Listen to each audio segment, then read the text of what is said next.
we're going to read our book on epic called Construction Workers. Time to build. Robert is building a new house. He carries wood to his work area. Robert builds a wall with his hammer and nails. The house will be ready soon. Construction workers build roads and bridges. They also make buildings. They work at construction sites. Sites are found in both big cities and small towns.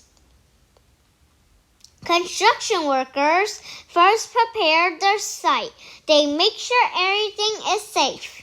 They clean the area, then they move materials for the project. Construction workers have a lot of gear. Small tools and big machines help them build. Construction workers are strong. These workers lift heavy objects often. They are also careful. Construction workers build our world.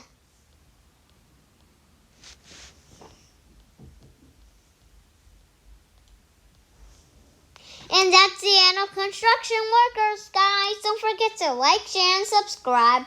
Turn on the notification bell, and I will see you guys next time. Bye!